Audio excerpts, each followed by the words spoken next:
통증에 민감한 경우가 있잖아요. 그래서 사실 저희가 항상 이렇게 애매한 시즌 되면 학생들한테 항상 물어봐요. 시험 언제부터야?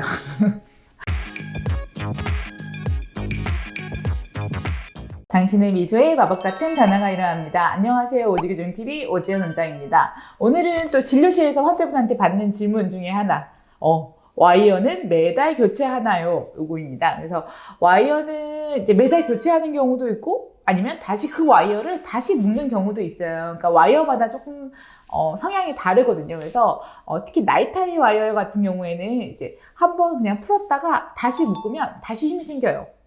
나이타이 와이어 중에서도 카파 나이타이라고 해서 온도에 따라서 변하는 와이어가 있거든요. 이런 경우에는 매달 교체하지 않고요. 다시 묶어주고 청소해주고 묶어주는 것만으로도 치아 이동이 계속됩니다. 그래서 이런 경우에는 교체를 하지 않고 다시 묶는 경우가 있고요. 만약에 뭐 단단한 걸 씻거나 해서 와이어가 휘거나 이런 경우에는 교체에 매달하기도 하고 아니면 치아에 힘을 바꾸기 위해서 와이어를 더 굵은 와이어를 교체를 하기도 합니다. 그리고 우리가 공간 닿는 철사라고 해서 앞쪽에 이렇게 고리 모양이 있는 철사도 있고 아니면 루비라고 해서 이렇게 가운데 이제 공간 닿는 모양이 들어간 철사도 있는데 이런 경우에는 이제 공간을 닿는 동안에 계속 같은 와이어를 사용을 합니다. 그래서 매달 와이어를 교체하지 않아도 이상하지 않는다는 점, 요거를 알고 계시면 좋을 것 같고요. 가끔 이제 와이어를 자세히 보면 가운데에 점이 찍어져 있어요. 요거는 저희가 이제 와이어의 센터를 파악하기 위하고 위 와이어랑 아래 와이어를 구별시켜주는 점인데 가끔 요거를 보고 뭔가 이렇게 흠집이 나는 와이어라고 생각하시는 경우가 있더라고요. 그래서 그거는 절대 아니고 이제 저희가 보기 위한 점입니다.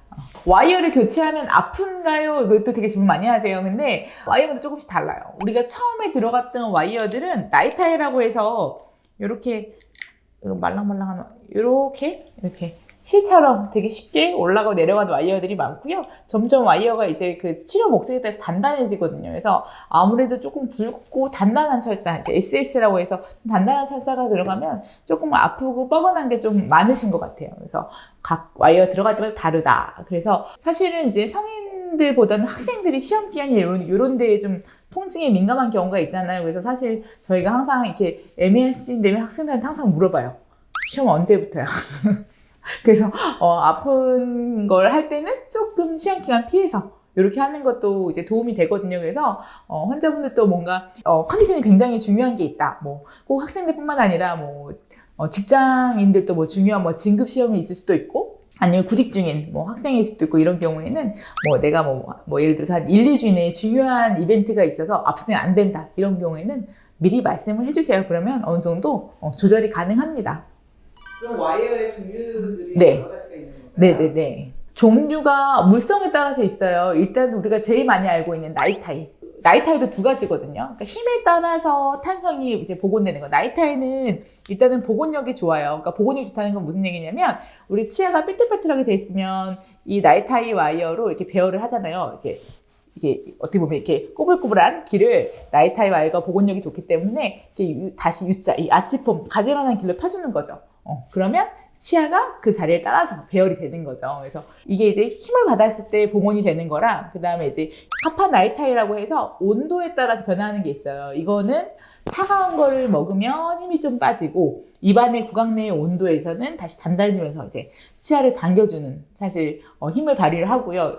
이 카파 나이타이가 와이어 중에서는 이제 가장 어떻게 보면 비용도 좀 고가이고 치아 이동도 효율적이라고 할 수가 있을 것 같아요. 밤이나 주말에 갑자기 네. 와이어가 끊어졌어요. 네네. 이럴 때 너무 아파서 네. 내가 빼고 싶은데 그래도 되는지. 네, 병원에서 하지 말라고 하긴 하는데 웬만하면 왁스 붙이시고 버티시고요. 왜냐하면 너무 많이 변형이 있어요. 그래서 사실은 절대 빼시면 안 되고 게다가 이제 보통은 자가결정 장치 많이 쓰잖아요. 그 클립을 집에서 그냥 제대로 된 도구가 아니고 잘못 막 열면 클립이 다 망가지는 경우가 있어요. 가끔 있으시거든요. 다 제껴가지고 빼서 오시는 경우가 있는데 저희가 딱 한 번 이것도 이제 병원의 이벤트인데 빼시라고 하는 경우가 있어요. 해외에 계셨을 때. 그래서 그분이랑 너무 아프시다고 하는 거예요. 이제 돌아가서 찔린 거예요. 근데 이제 빼지도 못하고 이제 외국이라서 어떻게 하지도 못하고 그분이랑 그때 저희가 동영상으로 저희가 빼는 방법을 환자분한테 카카오톡으로 보내드리고 환자분이 무사하게 빼내시고 출장 마치시고 귀국하신 적이 있어요. 예, 그래서 그런 경우 아니고는 다음날 병원 가실 수 있으면 빼지 마세요. 치료가 늦어져요. 네. 클립도 망가질 수도 있고 장치도. 철사가 워낙에 사실 이제 종류가 되게 많아요. 아마 여기 따로 설명드릴 콘텐츠가 아마 앞으로 한 번은 있긴 할 텐데 나중에 또 뭐 궁금하신 거 있으시면 저희가 콘텐츠 만들 때 참고해서 만들도록 하겠습니다. 감사합니다.